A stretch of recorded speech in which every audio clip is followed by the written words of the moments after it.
MVP, nhóm tỏa sáng nhất ở nhiệm vụ cấp bậc. SS Warrior. Nhiệm vụ K-pop trận đấu sống còn sẽ quyết định số phận của 6 nhóm nhảy có mặt tại đây. Chúng ta sẽ tìm ra nhóm nhảy đầu tiên sẽ bị loại khỏi chương trình Nữ hoàng vũ đạo đường phố. Cặp đấu sẽ tranh tài với ca khúc của nghệ sĩ Blackpink. Nhóm nào sẽ là nhóm nắm giữ số điểm cao hơn? Mình cũng có hy vọng là mình sẽ là cái số điểm 300 mấy đó. SS có những điểm mạnh mà bọn mình không có, thế nên là nó cũng khá 50-50. Xin mời.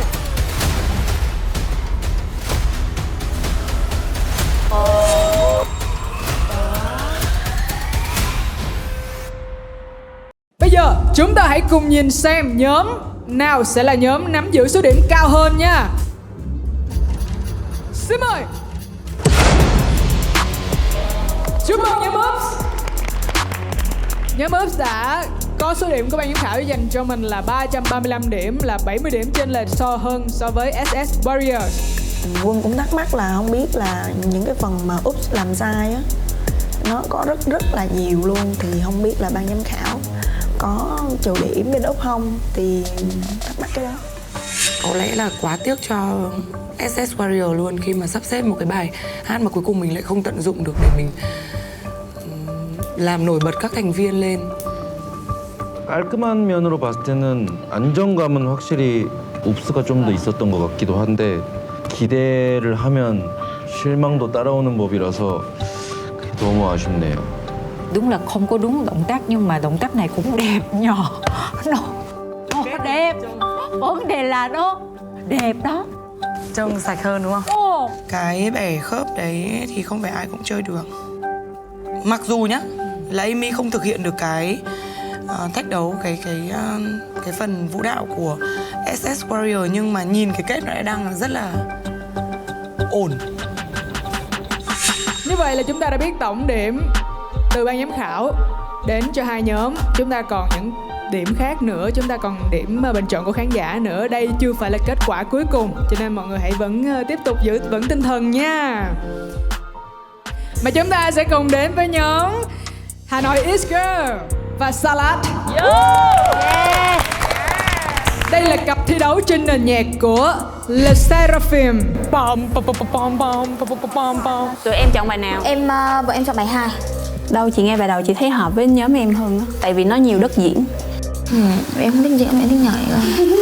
Nếu mà phương án cuối cùng bốc thăm ha? Em không chọn được thì bốc thăm. Bốc thăm đi ha? Fan nhất rồi. Cái gì vậy?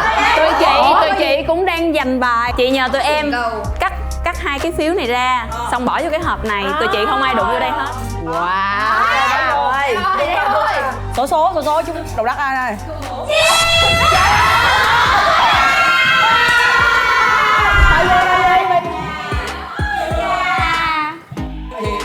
Bát A là pa.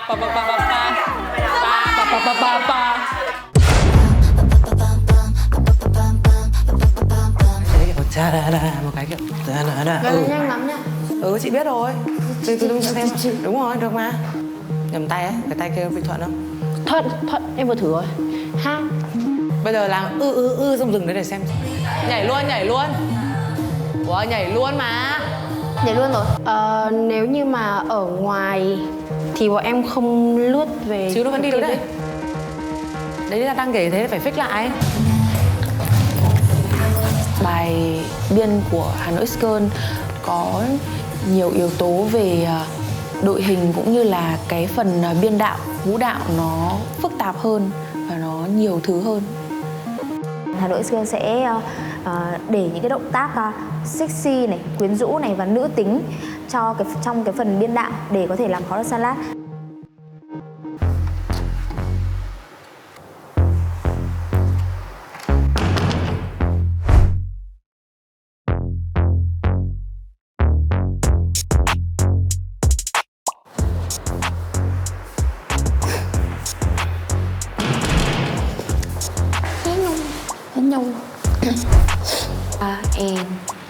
Là nhịp khó lắm á.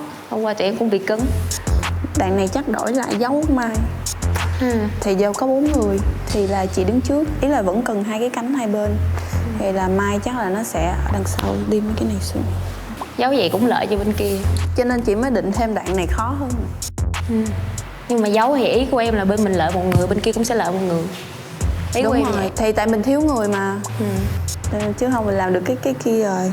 Trong lúc mà vừa mới nhận thử thách xong thì team tập và biên với nhau thì có thành viên Måneskin là gia đình có tang nên bắt buộc phải vắng mặt. Đó là thành viên đảm nhận phần trick của nhóm. Cho nên là team khá là áp lực để có thể xếp đội hình 4 người để cho đội đối thủ có thể xem tuyến bài và động tác. Vậy là mình quyết định là mình gom vô ha. Là đi cái chân nhảy này giống chị Mel. Ví dụ như giờ Mai đâu? Chồng hình. Mai dòng hình ở bên sau. Ê, cắt luôn Mai luôn được không? Cắt Mai luôn được không? Cắt Mai luôn cho đều đội hình 3 người dễ nhảy. Ý là 4 chị người Mai nhảy có đội nhắn hình. xin trễ không? Lên chưa? Lên chưa? Đây gắn dưới. Vô chửi tiếp nè.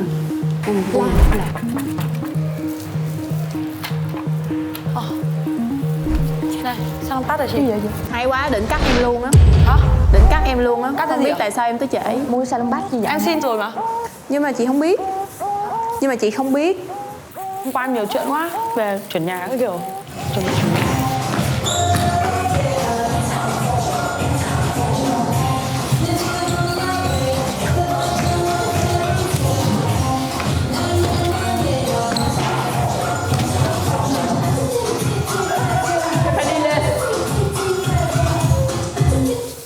Ở đây đi xuống à.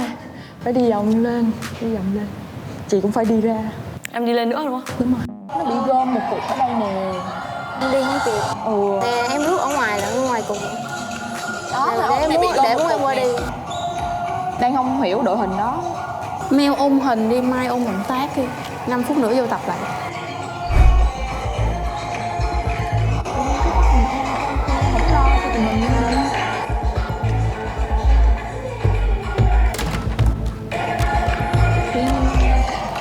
Để chỉ thì kỳ vậy. Kiểu như là cứ im ấy. Xong rồi có người làm thì lại suy nghĩ coi cái đó phù hợp với bài hay không, hay là thế này thế kia. Cái đó nó sẽ mất thời gian để mà mình làm cùng nhau. 5 and 6. Nếu em đi 3 nhịp thì em phải làm cái chân trong. Ý là đi 2 chân hoặc 4 chân nó sẽ dễ hơn đi 3 chân. Mình cần cái sự gọi là chuẩn bị trước để cho khi mà mình gặp nhau là mình bàn với nhau liền và mình làm liền luôn, chứ không phải là mình tập xong rồi lại cảm thấy không phù hợp xong mình lại đổi. Đó, là cảm thấy là hơi tốn thời gian ấy. Ý là không ổn phút nào thì chị nói cho em, chị chỉnh lại cũng được. Chị thấy nhiều chỗ không ổn lắm. Em sắp về rồi. Em ổn không? Em bình thường, nhưng mà hồi nãy lúc vô là em bị cấn nè. Vẫn chập. Thì tại vì hồi nãy là chị với Rosie là không có ấy theo ý em á, là đứng tại chỗ nhảy luôn á. Còn chứ mấy lần Đó. trước là Rosie nó có nhảy ra cho nên là em mới có chỗ. Thì bây giờ em vô em bị kẹt thì không sao, đó là lỗi của em. Thì bữa sau em ấy lại. Chị nghĩ tập nữa cũng vậy để mai vậy thôi. Vậy được không? Mày vậy luôn hả?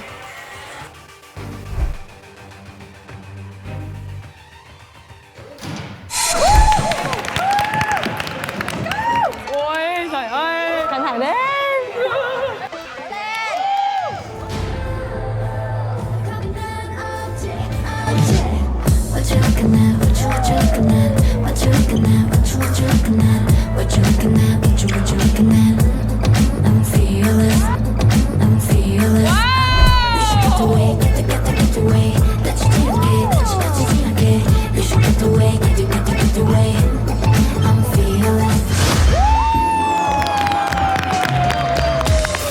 Cái drop cuối bài tất cả mọi người có một cái khá là căng. Nhưng mà coi xong rồi cũng thấy đảm á. Nhưng mà họ cũng thử thách mình. Đấy, chứ không phải là chơi. Mình thấy khá là hay, rõ màu Hà Nội X Girl. Cái style cũng khá là trái ngược với Salad luôn. Team Salad cũng đã đoán biết được điều đó trước rồi. 대박이에요. 그 완성도가 진짜 높은 것 같고, 그리고 샐러드 팀이 뭔가 낼 수 없는 걸리시하고 작전을 되게 잘 짰다라는 생각이 드는 게 구성도 되게 많이 넣었고 해서 너무너무 멋있게 잘 봤습니다. 우! 너무 맛있었어요. Bài sạch Phải sạch. Sạch. It's very clean. Chị khá thích cái này nhưng mà không biết sao làm đây. Chị bốc riêng em dạy chị. Được, Ok. Vậy thì nhóm em đợi challenge của nhóm chị nha. Ok. Hey, go.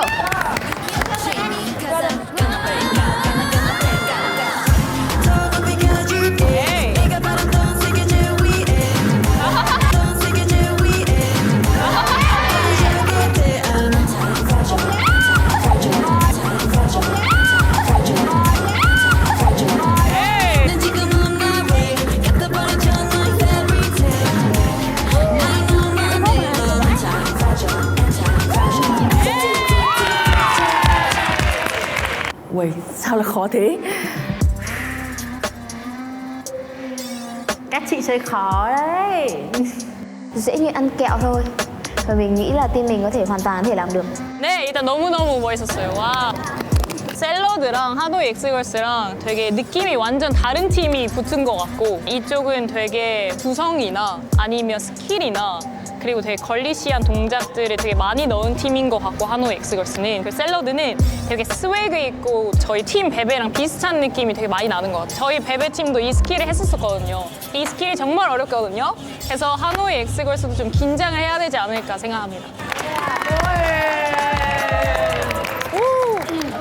감사합니다. Trước hết, hãy cùng hướng mắt lên màn hình và xem số điểm mà ban giám khảo dành tặng cho cặp thi đấu này là như thế nào.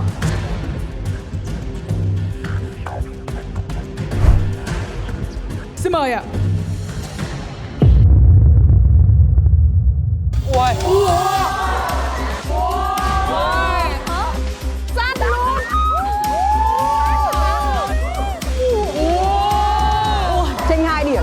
Mình đã thực sự rất là sốc.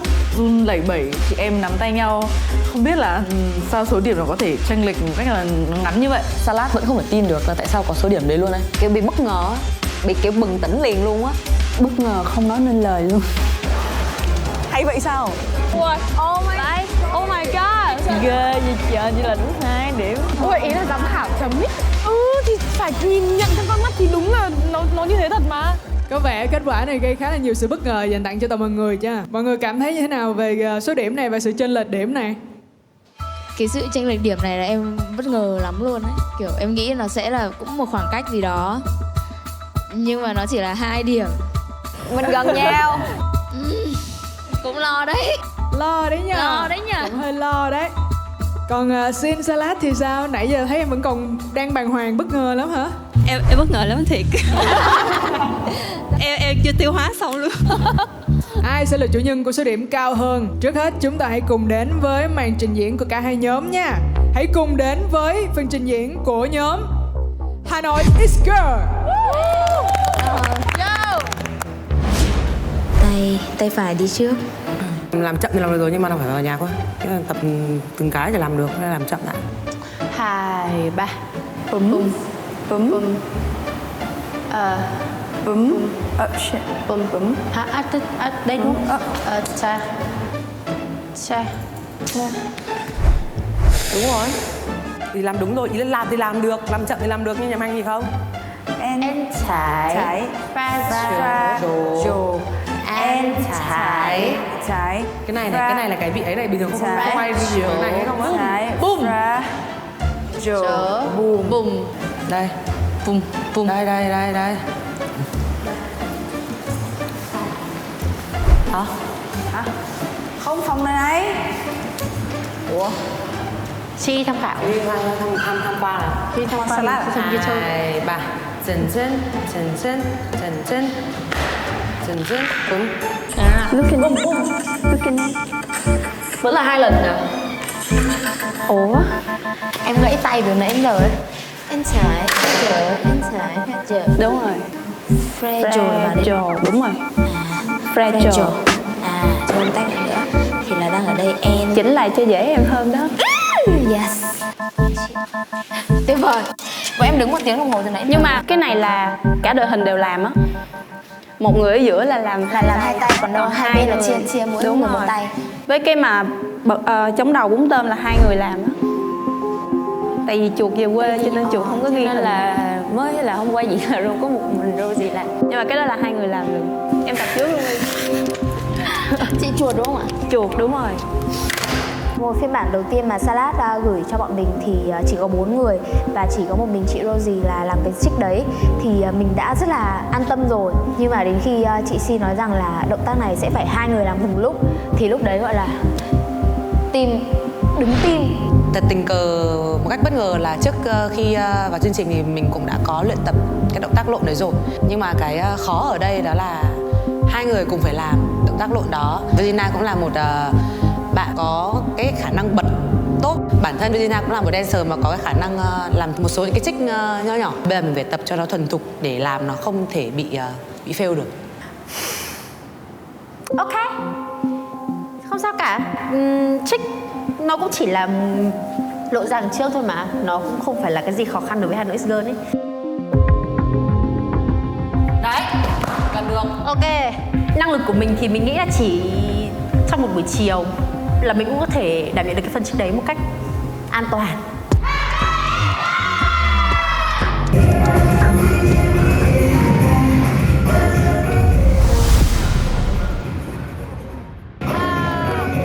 Cái hiện thực nó tàn nhẫn quá.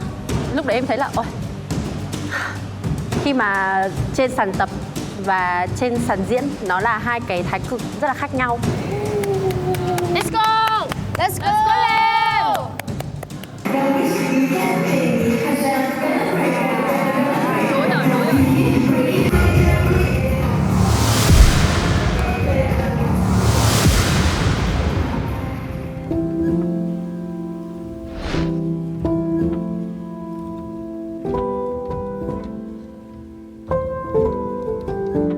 Em bị tâm lý rất là nặng thì tất nhiên là ai cũng sẽ muốn mình có một màn biểu diễn hoàn chỉnh nhất, thì càng những lúc đó thì em ấy lại càng cuống, càng bị mất bình tĩnh và càng không thể thực hiện được tốt. Và mình cũng muốn là em thoải mái hơn một chút, vì biết đâu là lúc mình thoải mái ra hơn thì tự dưng lúc đấy mình sẽ lại làm được cái động tác này nó một cách hoàn chỉnh nhất. Legendary performance crew, Hanoi Experts.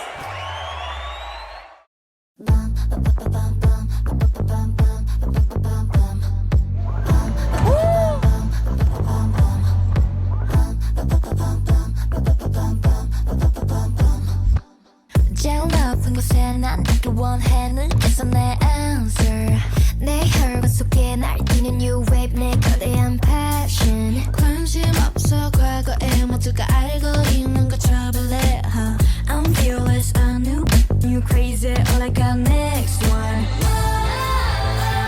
Baby to highway highway Baby to Baby to highway highway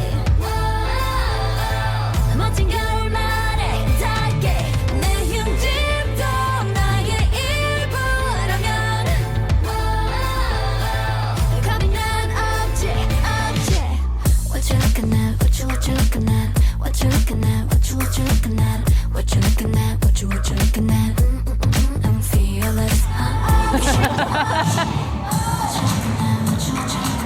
What you looking at I'm fearless You should get away get away 다치지 않게 다치지 않게 You should get away get away I'm fearless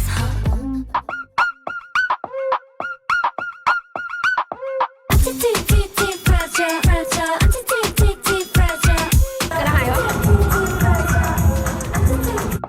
Anti-T-T-T fragile fragile Anti-T-T-T fragile Anti-T-T-T fragile fragile Anti-fragile anti-fragile We can break it, baby. Rock it, twist it, like it, baby. All I know is you can chain me. Cause I'm gonna break out, gonna break out. We can break it, baby. Rock it, twist it, like it, baby. All I know is you can chain me. Cause I'm gonna break out, gonna break out.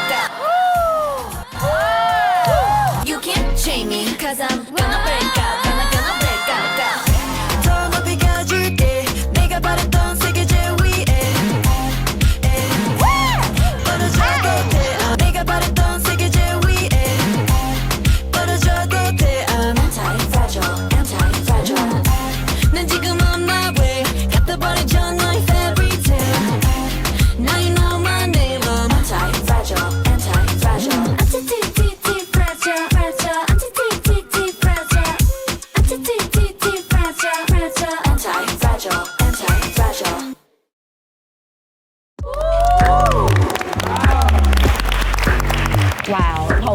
Ghê.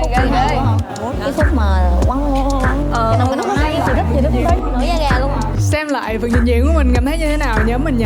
Đã không nhỉ?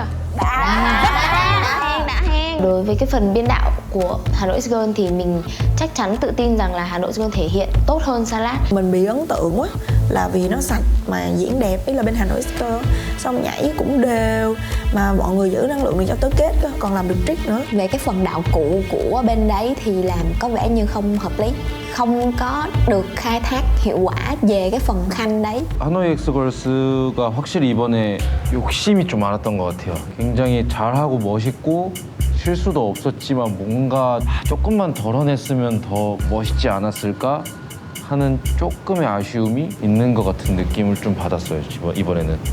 Còn cái chỗ mà ke á là lúc mà nó xoay đi ra cái chỗ cuối á, cái chỗ nó giống như là một cái cơn bão mà nó đi. Cái năng lượng của Hà Nội X Girl thể hiện trong cái phần này nó là rất mạnh. Và bây giờ sẽ là phần trình diễn của nhóm Salad.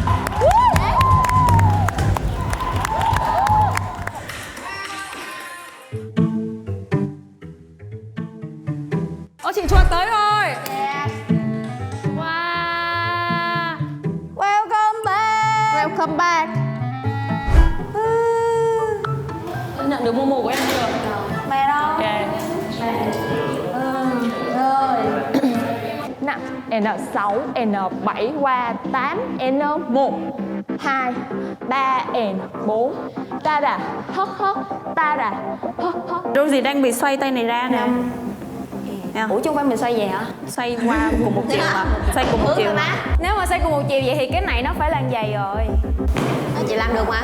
5 N6 5 N6 Đúng rồi, N7 N7. Mình thống nhất lại thôi. Hồi sáng nay chị phải dựng trước xong rồi lên đây mới có cái để ấy cho chị xin, chứ chị xin cứ lên đây mới làm. Mà lên đây nãy còn chưa có suy nghĩ ra được gì mà. Xong rồi bọn mình kiểu show ra thì lại sửa lại của chị em mình ấy. Thì em thấy thế nó không ổn lắm. Thì đó, không được cũng phải nói. Nói chung là hạ xuống thì mình cũng làm tiếp thôi.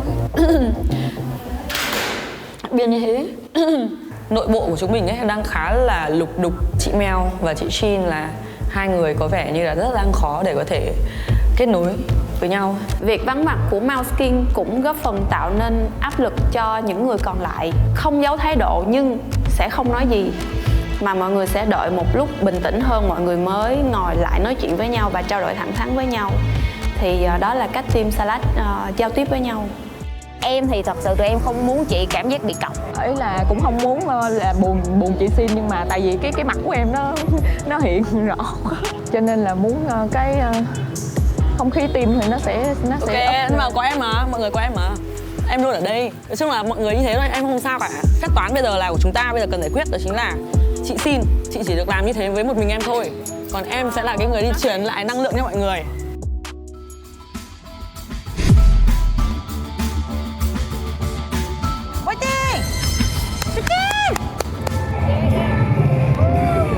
Ủa chị Chuột biết quát luôn à? Chị Chuột luôn quát. Cái con sâu ấy, hôm trước ấy, chị Rosie làm được ấy hơn. Chị Rosie là người làm được mà. Đúng rồi. Không để, thế sao lại không để chị Rosie làm? Chắc là mệt quá. Mọi người làm con sâu hơi ăn gian một xíu. Dạ. Là ngồi lên gối luôn. Ngồi lên gối luôn. Mình là con sâu xuống xong mới rút lên gối một xíu. Còn cảm giác là có mỗi chị Mel là giữ được thể lực để ngồi. Mọi người hơi đuổi. Rosie nhóm mình là bị thương. Bản thân Rosie hồi trước đi tập là đã có một cái vết tì ở cái cổ chân rồi, cho nên là khi mà làm những kỹ thuật khó đó mà cơ thể mình yếu thì nó sẽ dễ bị chuột rút này, dễ bị sưng ở cái chỗ đó lại, thành ra lúc đó rất là đau. Khúc đó là vừa làm xong một phát là tự nhiên nó nhói. Nhưng mà bài mình đang thi nên mình sẽ ráng thôi. Nhưng mà thực sự thì mà nói thì là Rosie cũng đã cố gắng hết sức rồi. Và bây giờ sẽ là phần trình diễn của nhóm Salad.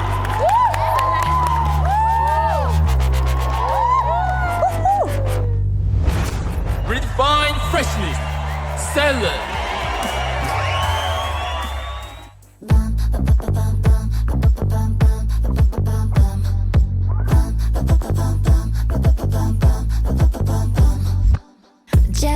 높은 곳에 난 닿기 원해 눈에서 내 answer 내 혈관 속에 날뛰는 new wave 내 거대한 passion 관심 없어 과거에 모두가 알고 있는 거 trouble it I'm fearless I knew you crazy all I got next one crazy all I got next one Baby 저 highway highway 멋진 결말에 닿게 내 힘짐도 나의 일부라면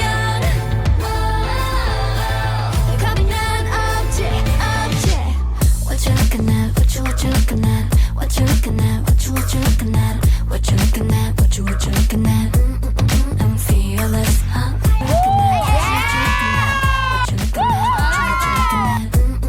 I'm fearless You should get away get away 다치지 않게 다치지 않게 You should get away get away I'm fearless Oh yeah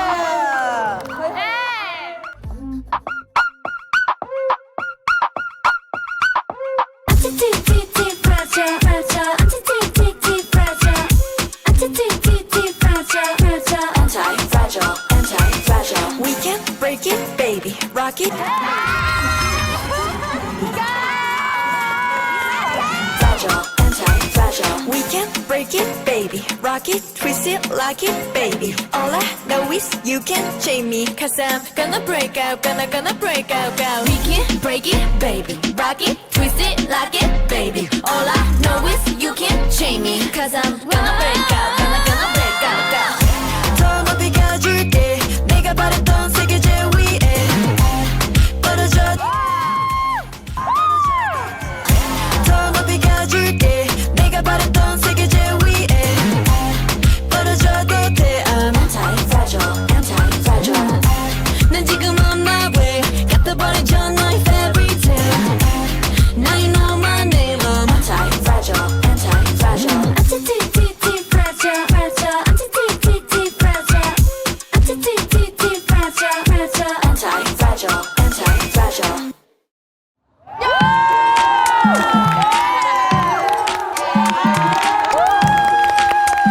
Bài hợp hơn, bài vai hơn. Salad nhiều thứ.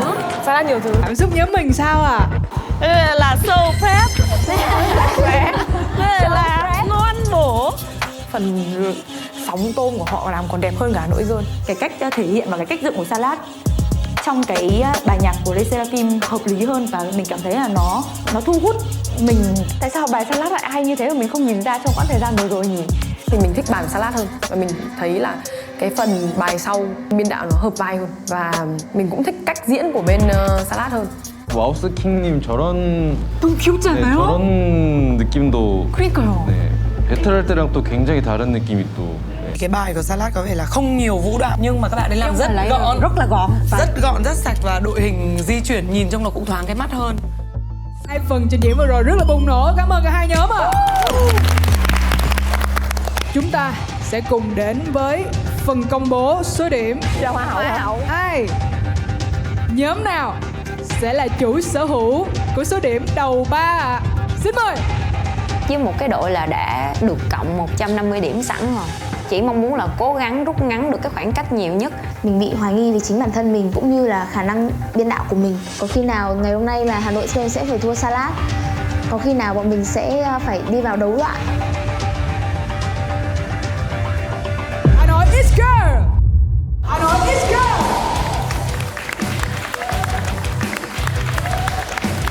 Thôi cũng được.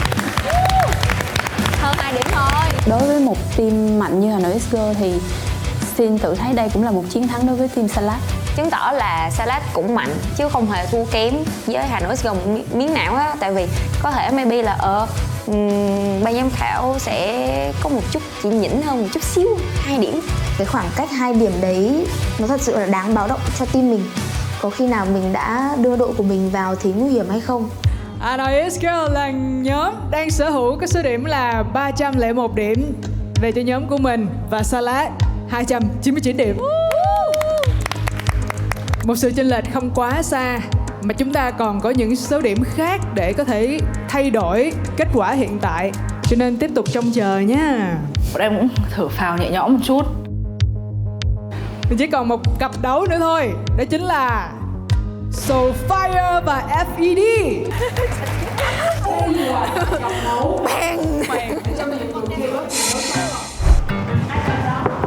Bang. Vào đi em ơi. Nếu là thở. Cho xem tay. Nào. Nào. Em bé chọn bài nào nào? Nào. Chị thấy là bài nào là cũng được nhưng mà chị thấy đoạn hook này hợp với bọn mày hơn. Chọn Queen Card. Queen Card hả? Chị thấy đoạn hook này hợp với bọn em hơn mà. Bọn em thấy bọn em hợp bài Queen Card hơn. Chị thấy có mỗi 2 đoạn hook ấy. Thực ra bởi vì nếu mà trừ 2 đoạn hook ra thì mình vẫn phải dựng cả bài mà đúng không? Chỉ có mỗi 2 đoạn hook này thôi. Như kiểu bọn chị vào đoạn này là bọn chị sẽ hơi khó này. Nhưng bọn em cũng thấy khó. Nhưng mà ý là cái kiểu của bọn em dễ hơn. Không có. Nói chung là cả hai nhóm bây giờ đang chọn bài Queen Card đúng không? Khó quá để bốc thăm. Em nghĩ là bốc thăm. Thực ra thì bọn chị bốc thăm cũng được. Em bốc thăm đi. Chị đang tìm cái mình để cho số phận ăn bài vậy. Thế mọi người bốc thăm không? Bốc đi. Bốc cho nó nhanh. Đây thật sự là cái số phận ăn bài luôn đấy. Rồi, đừng mở. Cái này đừng mở vội. Đây kia. Không sao đâu, mở đi. 1, 2, 3 dựng lên nhá. Rồi, đây là cái số phận là ăn bài rồi. À, là S-Lady. Thật ra số phận ăn bài.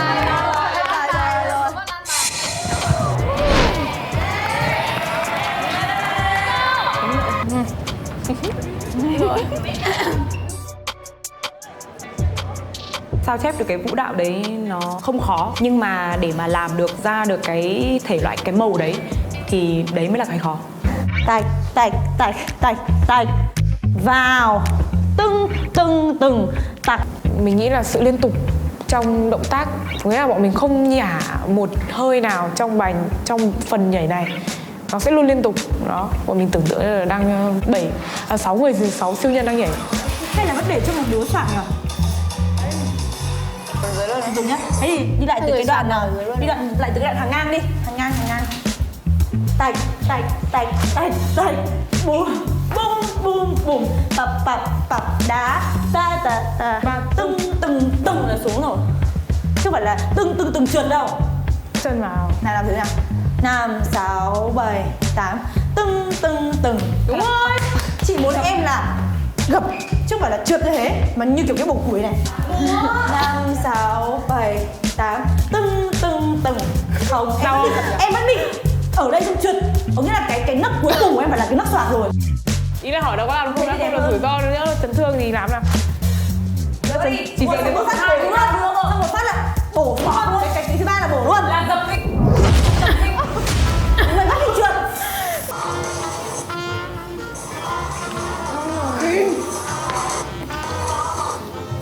Bằng cảm giác đúng rồi. Nó lề đi. Rồi xoay bên này, xoay trái. 5, 6, 7, 8. Từng. Bọn mình đã bàn với nhau và bọn mình đã làm cho cái đoạn đấy nó có càng nhiều chi tiết nhất có thể. Khi mà FED tập thì các bạn ấy sẽ bị rối một chút và đây thử thách cho các bạn. Soulfire fighting! Cảm giác tá.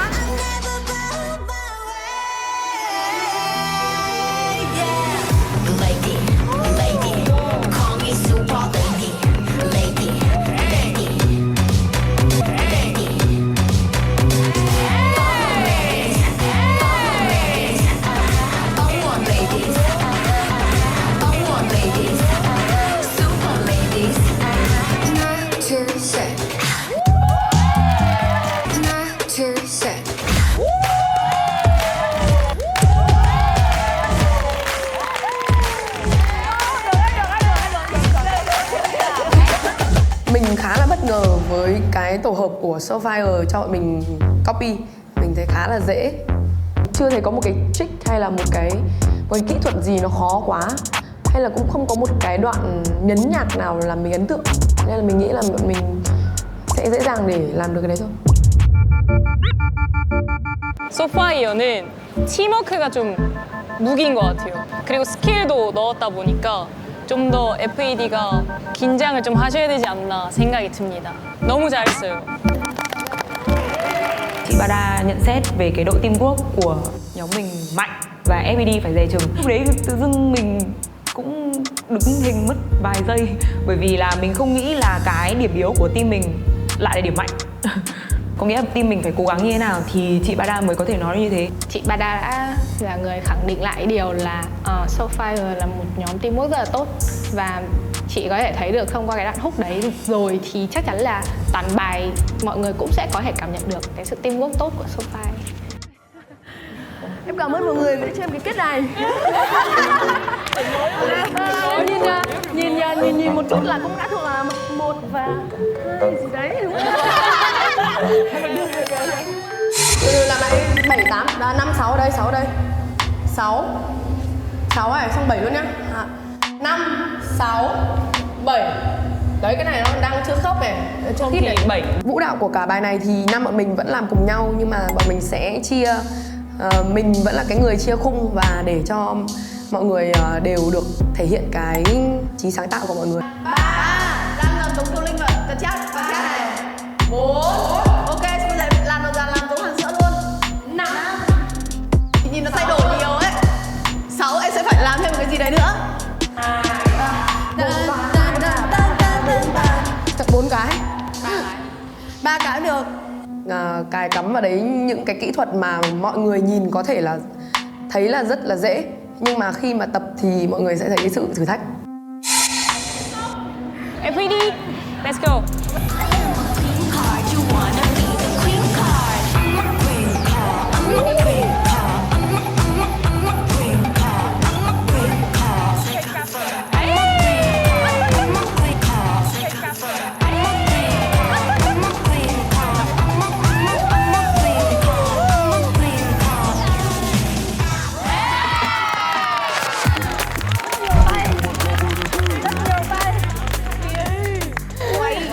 Gọi là cảm giác mới. Cảm giác là cả.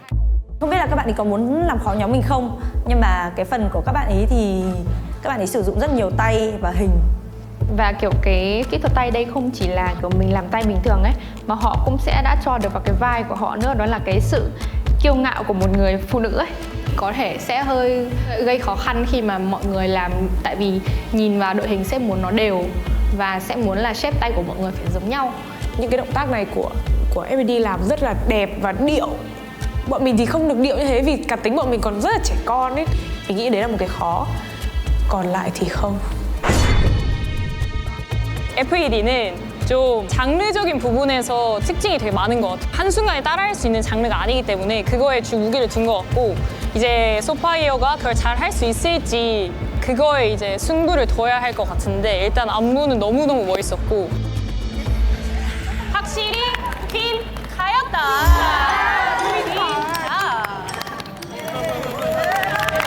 Ý cũng đã nhớ ở trong cái bài mình biên động tác key rất vui, bởi vì mình đã được nghe những cái gì mà mình cần và để mình còn biết còn sửa hoặc là mình sẽ làm nó tốt hơn. Chị Bada có nói bọn mình về cái phần bài biên chị rất là ấn tượng, và chưa một nhóm nào sử dụng kỹ thuật như nhóm mình, và chị nhìn thấy được luôn là bọn mình là một người tập rất là lâu năm thì mới có thể làm ra được cái biên đạo đó. Đây vào luận lên. I'm a queen. Đúng mà. Đúng thôi. Thì đúng mà. Đây có gì rồi. Sát hai món nào nó sẽ queen nhá. Hiểu.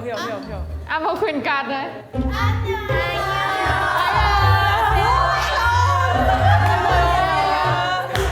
Bây giờ là này đúng không? Vâng. Bây giờ là bầm đúng không? Vâng. Thì bây giờ nếu mà như thế này, ý là không chống tay được bầm có được không? Ý là cũng được, nhưng mà bọn em muốn là nó vào 3 cái tiếng đấy. Nó vẫn là 3 tiếng đấy, nhưng nó kiểu xuống luôn. Không chống thì chống Tại con này nó không chống không làm được. Không phải mà là em làm cái đấy nó sẽ bị hơi nảy ấy, nó không vào được. Nhưng mà ý là Làm cái được không? Ý là nó hỏi là làm thế được không? Có được không? Được không? được đúng không? Được. Được đúng không?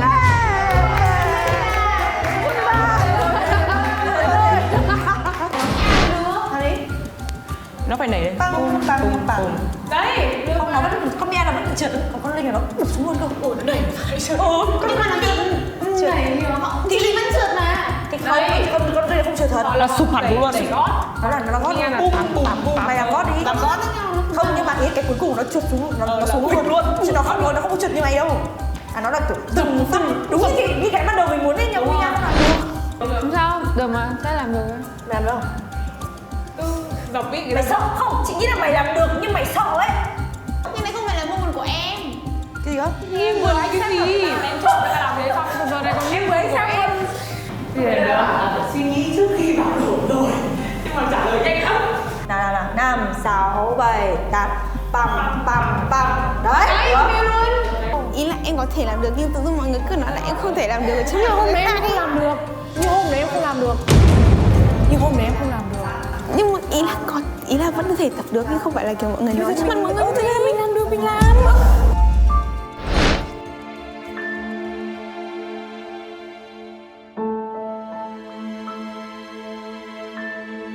Ý là bây giờ hôm đấy là vì rất vội. Thứ nhất là gì? Mình phải trả bài trước nên là mình làm thế. Bây giờ em chấp nhận như thế chứng tỏ là em vẫn làm được. Quá trình tập nó hơi gấp, vậy nên là Minga chưa hiểu. Lúc đấy là xảy ra những cái hiểu lầm, gọi là hiểu sai ý của nhau. Lúc đấy Minga chắc nhạy cảm quá và cô bé là khóc. Ý là bây giờ mình làm được mà, đúng không? Ý là mình không có vấn đề gì.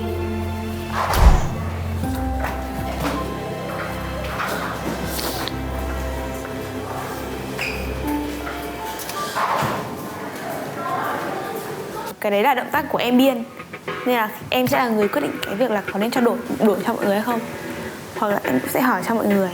Thì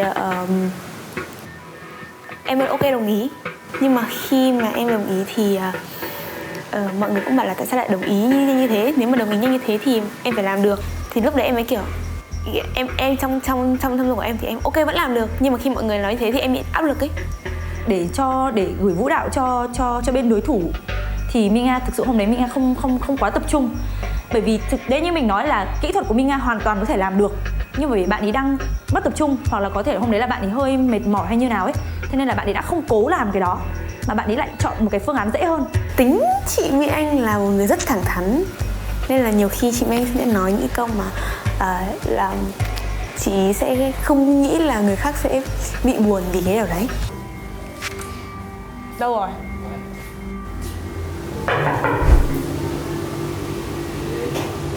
Đâu rồi? Sao đâu mà? Không phải.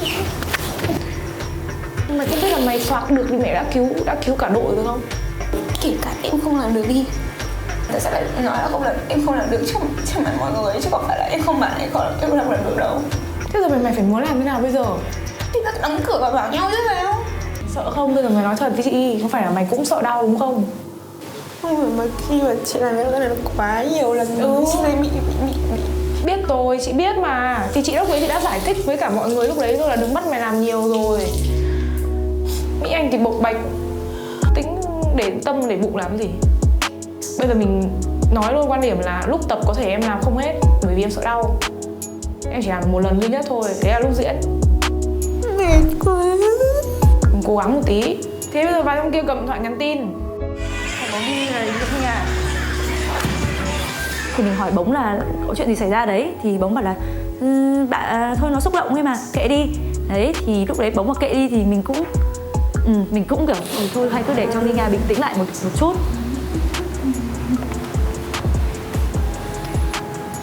Lúc đầu thì mình cũng không nghĩ là nó sẽ làm bạn ý bị xúc động quá như vậy. Mình không có hề có ý công kích hay là kiểu nói là kiểu em kém em không làm được như thế kia thì em cứ nhận đi. Nó chỉ đơn giản là mình góp ý để em ý biết lần sau em rút kinh nghiệm. Mình không giận chị Anh Mỹ mà mình hiểu và mình kiểu chỉ muốn khóc để giải tỏa thôi. Thì sau đấy thì Minga cũng có nói chuyện với mình và mình cũng có nói lại với Minga là thôi lần sau chị sẽ lựa lời và sẽ ít nhất là nếu mà mình có nói với nhau, mình có chê nhau thì mình cũng sẽ không chê trước mặt đối thủ để bạn ý không cảm thấy bị so sánh. Mình là một cô bé mít ướt vì tinh thần cả nhóm nên là mình nghĩ là mình sẽ vẫn phải control lại. Mình phải tập để kìm chế nó lại.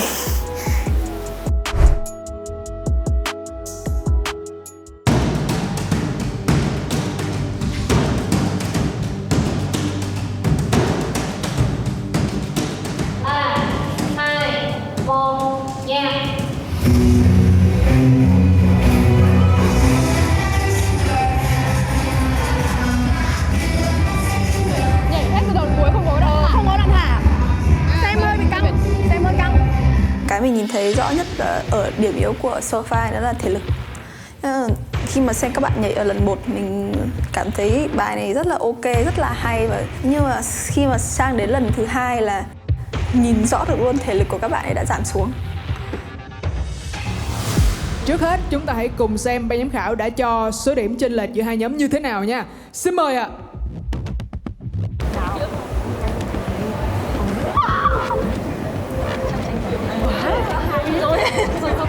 Chị hồi hộp quá, hồi hộp giùm luôn.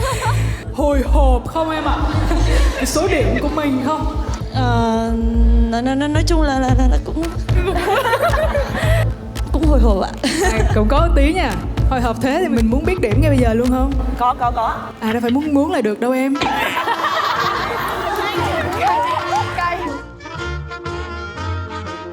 Ngay sau đây sẽ là màn trình diễn của nhóm SoFi.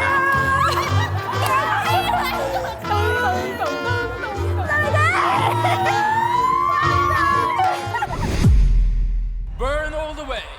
So for you.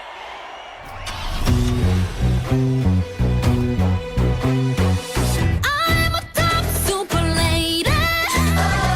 I never lose, yeah. Got a superpower. I'm a top super lady. I never die, 같이 모두 follow. Boy, quick pick it also. 우리 love, 답은 행복해. 잡이 따윈 없어. 날 맞는다면 say it. 남자들을 보는 가시. 남자들을 보는 가시 억소리는 그 사치 용을 조금 흔들릴 틈없이 ready to shoot 입술이 다 번졌어 그 어떤 놈보다 멋지게 누구보다 멋지게 웃어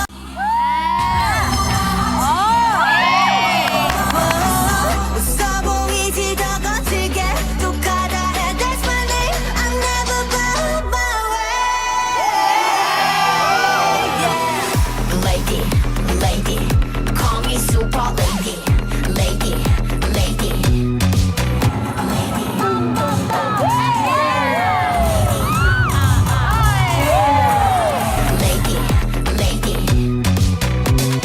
follow ladies I want ladies super ladies 하나 둘셋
Ủa sao mà mình coi lại màn trình diễn của mình mà nhóm mình vẫn còn tiếp tục run rẩy hơn hồi nãy nữa vậy ta?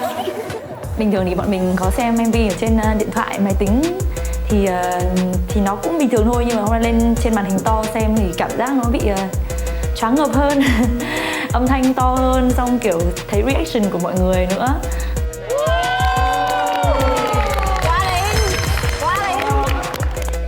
mình cảm thấy hơi tiếc bởi vì cái đến giữa bài thì mọi người đã không còn sự đồng đều nữa rồi. Bài mọi người có thể hay hơn được nữa nếu như mọi người có một cái thể lực tốt hơn. Với ban giám khảo sẽ có nhận xét như thế nào với phần trình diễn vừa rồi? 전반적으로 구성이 굉장히 다양하고 다채로웠던 거는 이 미션을 정말 진심으로 열심히 준비한 그 흔적이 느껴지는 부분이었던 것 같아요. Các bạn làm nổi bật được các thành viên trong nhóm. Ít nhất nhá, có nghĩa là 6 người không nổi bật được cả 6 thì phải ít nhất là 1 đến 2 bạn phải làm cho mình bị thu hút được vào. Nào, chúng ta hãy cùng đến phần trình diễn của nhóm FED. Em vẫn sẽ giữ cái sự tự tin của mình trước Soulfire rồi. Còn kết quả thật sự như nào thì không thể biết được. Với chương trình của mình thật sự có quá nhiều điều bất ngờ. Như vậy Thanh Tú đã được lựa chọn trở thành vũ công yếu nhất của cấp bậc sơ cấp. Jack đã trở thành vũ công yếu nhất của cấp bậc trưởng nhóm. Ngày mai mình sẽ bắt đầu lại. Sẽ phải có một tí buồn để mình còn đi lên. Hy vọng là tất cả nhóm mình vẫn sẽ luôn giữ vững tinh thần để chiến hết mình.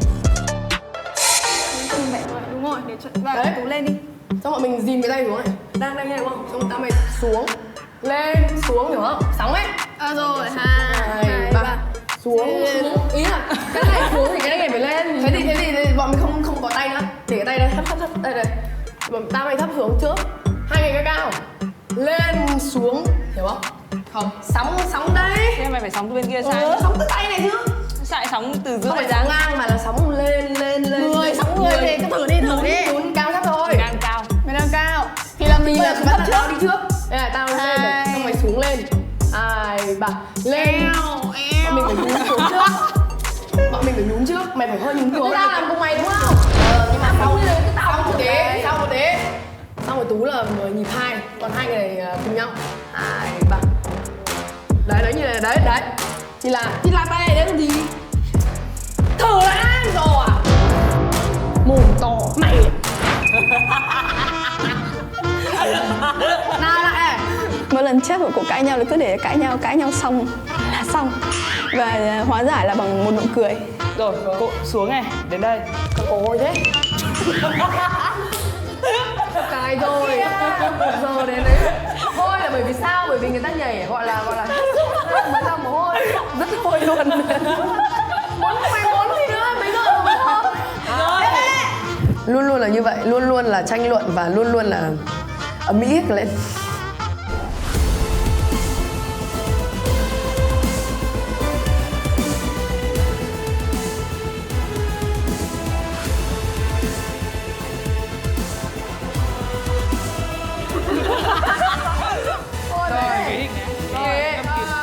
Cảm ơn mọi người rất nhiều.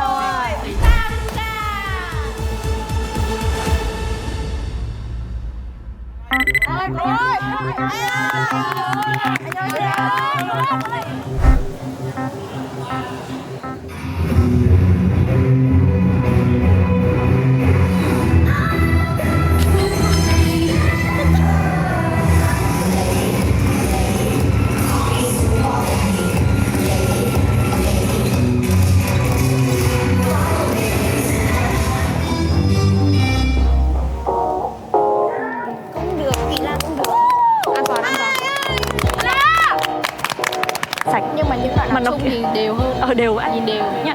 Ít nhất tổ hợp là có một cái họ rất đều. Tổ hợp là đuổi nhịp đơn ấy. Nhịp đoạn của mình hơi yếu nhỉ.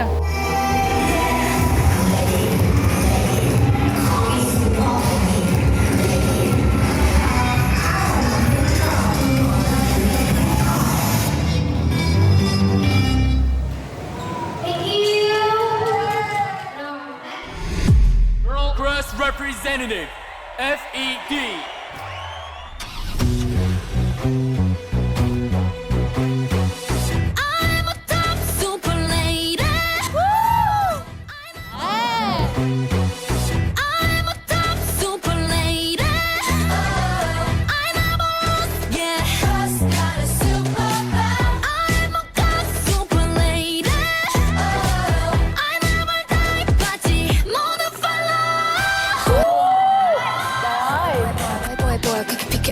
우리 love 따윈 하기 바빠 여기 잡이 따윈 없어 날 만나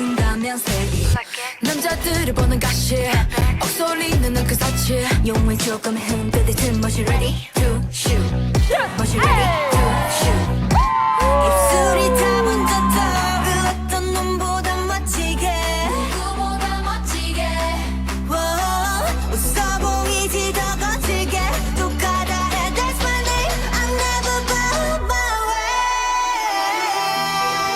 yeah lady lady call me super lady lady lady I want ladies super ladies 하나 둘 셋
Và vừa rồi là phần trình diễn của nhóm FED.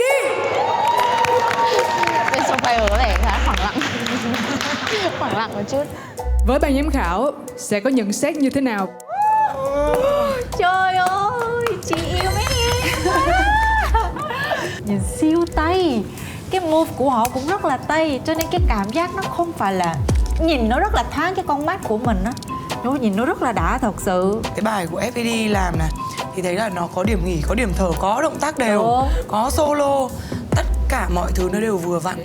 안무의 구성부터 좀 재밌게 잘 풀어 나갔어요. 막 발 마이크 쓴 것도 그렇고 슈퍼레이디 음악 했을 때 그냥 안무의 동작들이 되게 다 당당하고 자신감 있고 이런 동작들을 많이 썼더라고요.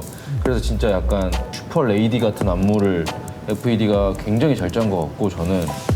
근데 이 소파이어가 준 안무는 너무 FED한테 최적의 안무를 준 것 같아요. 네, 그냥 너네 해 약간 이런 느낌이라서. Và qua hai ca khúc Super Lady và Queen Card của Ida, chúng ta cũng có thể thấy được sự nóng bỏng của Soulfire và sức hút của FED.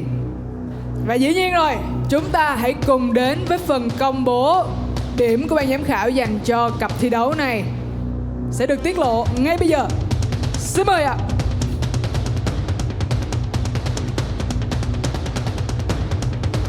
Chúng ta có 235 điểm và 365 điểm. Nhóm nào sẽ là nhóm được sở hữu số điểm cao hơn? Chúng ta hãy cùng đến với bảng điểm. Xin mời ạ.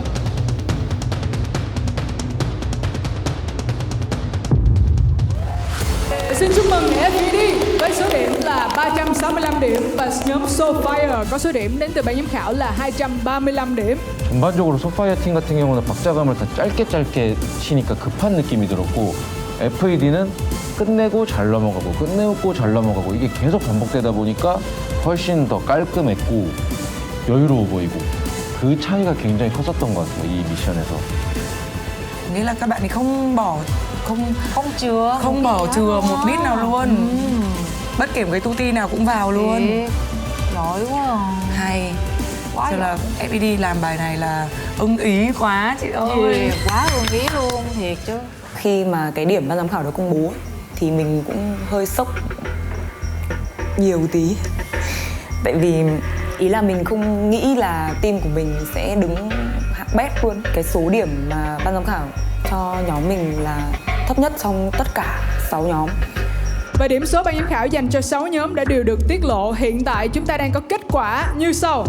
Nhóm dẫn trước với số điểm cao hơn, chúng ta có các nhóm Oops, Hà Nội Is Girl, FED, Và chúng ta có 3 nhóm đang tụt lại với số điểm ít hơn đến từ ban giám khảo, đó chính là SS Warriors, Salad và Soulfire. Chúng ta vẫn còn một điểm rất là quan trọng, đó chính là điểm bình chọn đến từ khán giả toàn cầu nữa. Chúng ta hãy cùng đến với điểm bình chọn của khán giả toàn cầu và tổng điểm.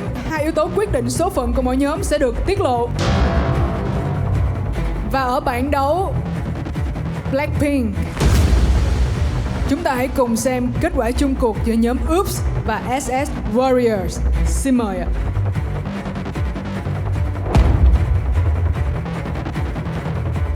Như mọi người cũng có thể thấy và đã nắm được, hiện tại chúng ta có số điểm của hai nhóm là OOPS đang dẫn đầu trước với số điểm là 335 điểm. Và SS Warriors hiện tại đang có số điểm đến từ ban giám khảo là 265 điểm.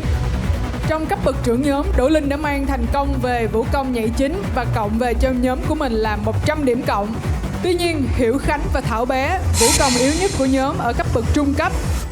Điều này đã khiến OOPS bị trừ đi 50 điểm và từ đó OOPS nhận về tổng cộng 50 điểm sau nhiệm vụ cấp bậc.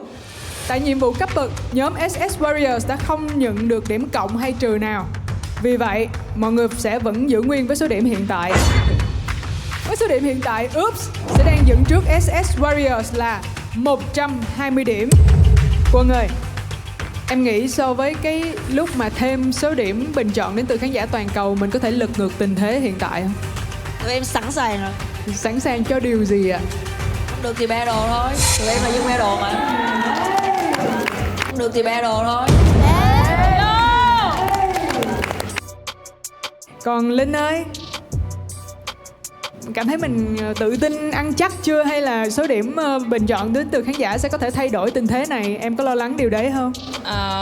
Em thấy là phản ứng của khán giả ở trên mạng xã hội cũng khá là tích cực cho nhóm em, nên là cũng vẫn khá là tự tin. Hèn gì hôm nay nhìn nhóm OOPS tươi lắm. Dựa vào cái lượt view trên YouTube lúc bấy giờ á, thì SS vẫn là điểm ở thứ hạng thấp hơn bọn mình. Nhưng mà vấn đề là khi mà bọn mình xem lại cái video lúc đó thì cái phản ứng của mọi người xung quanh có vẻ không được ủng hộ bọn mình cho lắm so với là SS Warrior. Ngay bây giờ, chúng ta sẽ tiết lộ điểm bình chọn của khán giả toàn cầu và tổng điểm của cả hai đội, nhóm OOPS và SS Warriors. Xin mời. Đúng.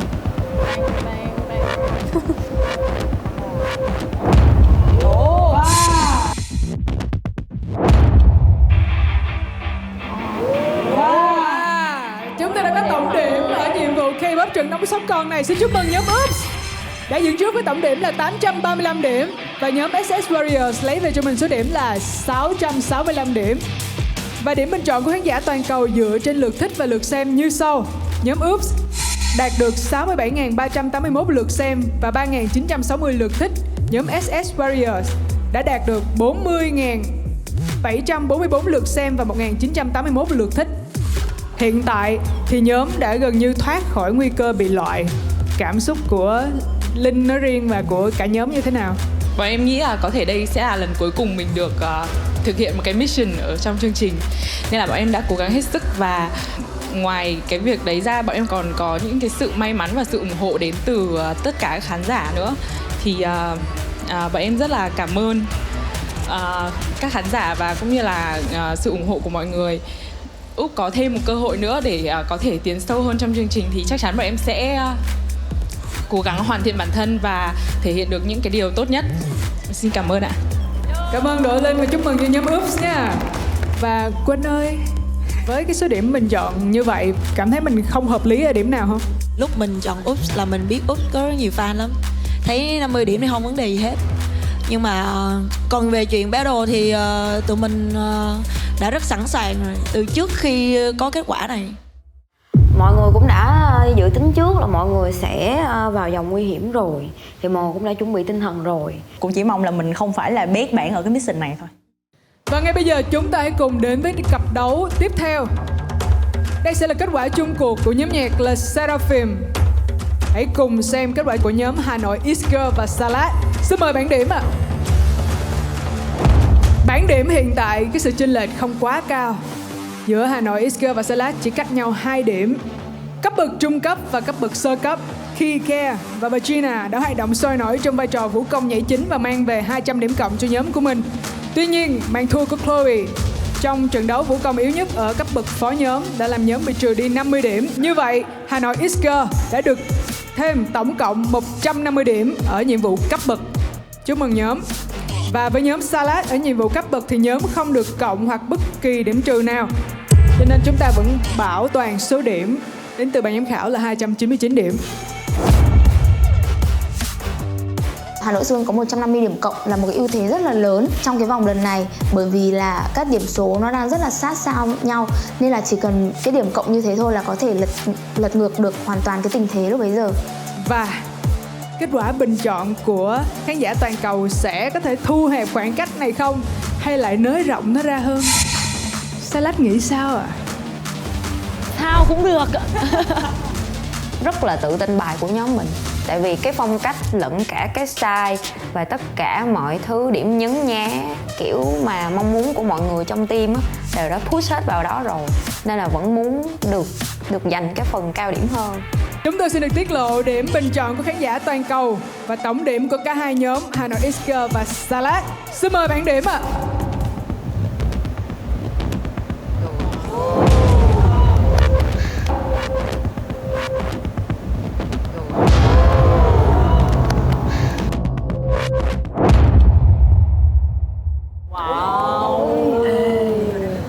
Điểm bình chọn của khán giả toàn cầu dành cho Hà Nội X-Girl là 550 điểm và nhóm Salad là 350 điểm. Như vậy, tổng điểm của Hà Nội X-Girl là 1001 điểm và Salad là 649 điểm. Và điểm bình chọn của khán giả toàn cầu dựa trên lượt thích và xem của hai nhóm như sau. Hà Nội X-Girl 85.856 lượt xem và 5.865 lượt thích. Salad 46.331 lượt xem và 1.818 lượt thích. Envy ơi, với số điểm có thể nói là áp đảo là 1001 điểm, các bạn đã giành chiến thắng. Vậy thì cảm xúc hiện tại của nhóm ra sao? Bọn em là vừa thở dài vừa thở mạnh. Em cũng theo dõi từng cái comment một và từng cái lượt view khi mà nó tăng lên thì em cảm thấy là mọi người cũng yêu thích cái phần trình diễn của Hà Nội X-Girl và bọn em cũng đã thể hiện được cái màu sắc của mình. Mặc dù là bọn em có quá tham lam trong việc là nhét quá nhiều thứ, nhưng mà bọn em cảm thấy là mình thành công trong việc là đưa đến cho khán giả biết thế nào là Hà Nội X-Girl và màu sắc của Hà Nội X-Girl là như thế nào. Và em hoàn toàn yêu cái kết quả này. Và cũng xin được chúc mừng nhóm Hà Nội X-Girl. Với số điểm này thì chắc chắn là nhóm mình đang rất an tâm. Còn Xin ơi, tinh thần của nhóm hiện tại ra sao ta? Thật sự thì khi mà biết là nhóm mình sẽ đối đầu với Hà Nội X-Girl thì team cũng đã dự đoán được kết quả. Tại vì Salad là một team mới thì không có đông fan như của Hà Nội X-Girl. Team em đã tập battle cả một tuần nay rồi.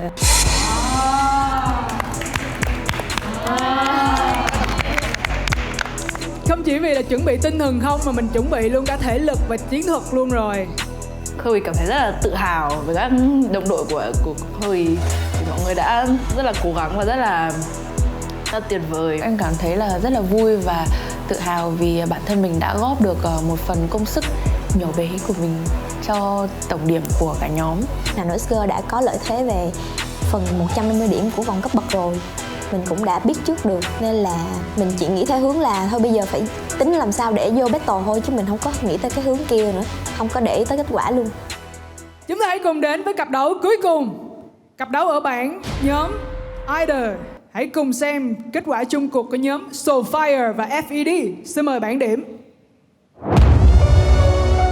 Tổng điểm đến từ ban giám khảo dành cho hai nhóm. Hiện tại FED đang dẫn trước với số điểm là 365 điểm và nhóm Soulfire là 235 điểm. 600 là bằng. Ngay bây giờ chúng ta hãy cùng xem điểm cộng và trừ của cả hai nhóm đến từ nhiệm vụ cấp bậc ạ. Xin mời.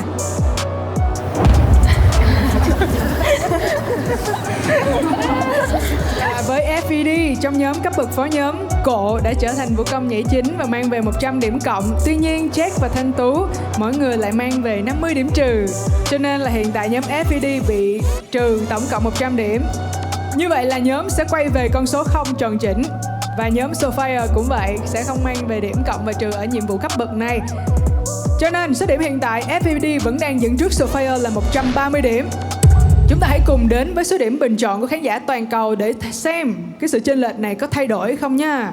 Chúng mình rất là kỳ vọng vào điểm của khán giả vì nó gần như là cái vị cứu tinh cuối cùng mà chúng mình có thể có được. Còn khán giả cho nên là mình không biết là mọi người có cùng cái tiêu chuẩn giống như mình không. Nên là mình rất là muốn biết. Xin mời bảng điểm.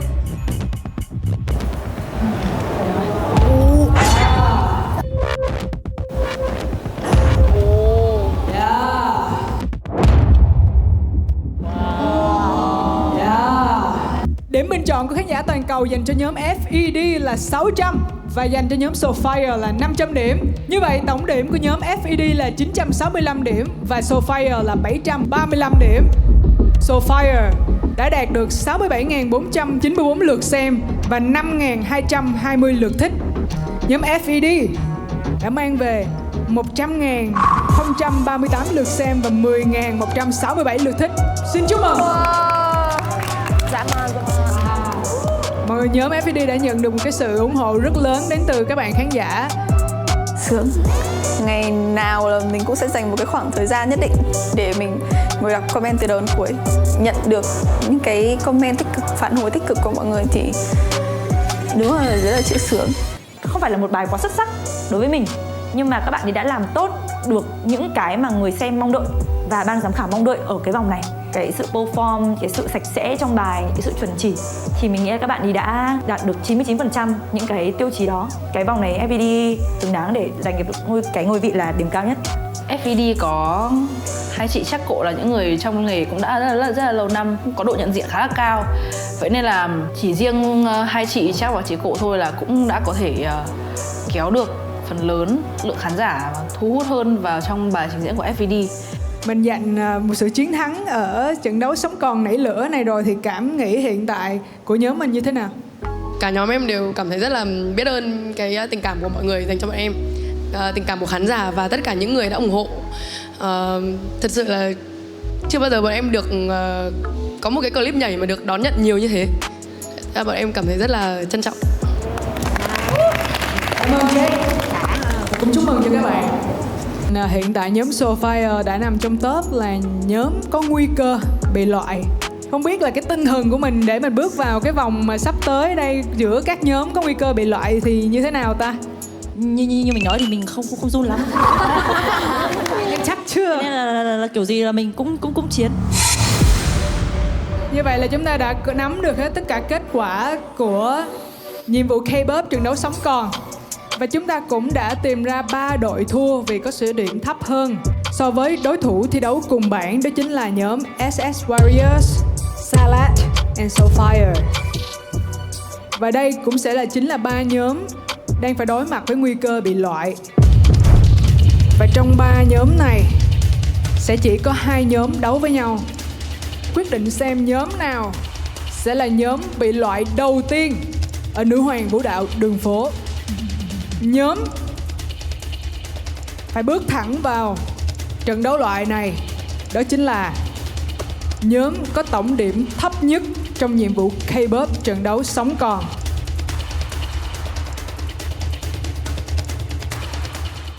Nhóm Salad. Nhóm Salad.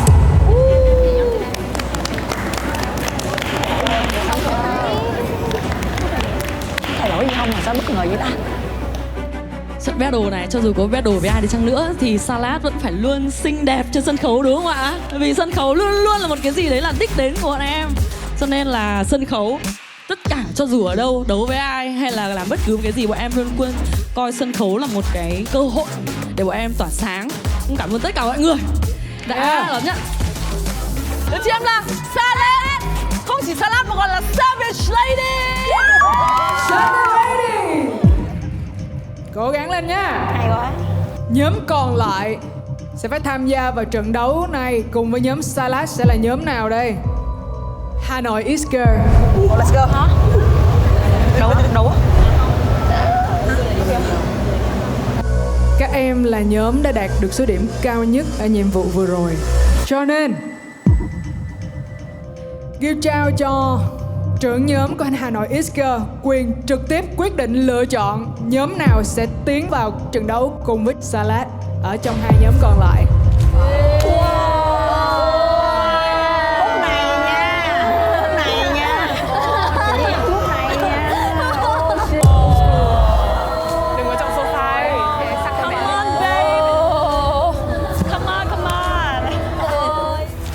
cái lúc đấy em cũng không thể nào mà em nghĩ ra được là cái nó có một cái cú plot twist như thế, nên là lúc đấy em cũng kiểu bàng hoàng, em kiểu là sao. Chúng mình bất ngờ và chúng mình thấy gánh nặng, tuy nhiên gánh nặng ngang nha. Ngay bây giờ nhóm Hà Nội SK sẽ có 1 phút để thảo luận, cùng bàn bạc với các thành viên của mình để chọn ra trong 2 nhóm còn lại, nhóm nào sẽ phải bước vào trận đấu loại.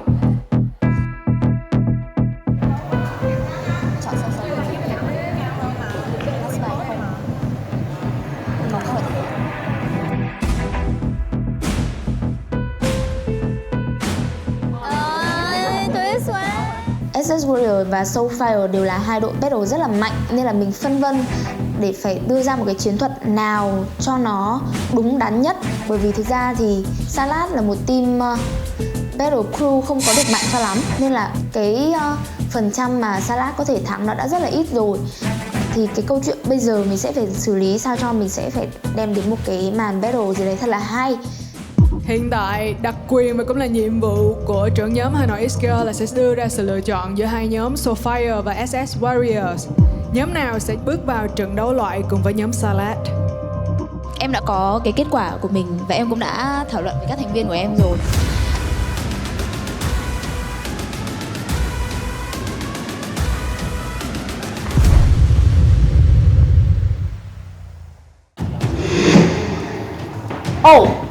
Mọi người ơi, chương trình ơi!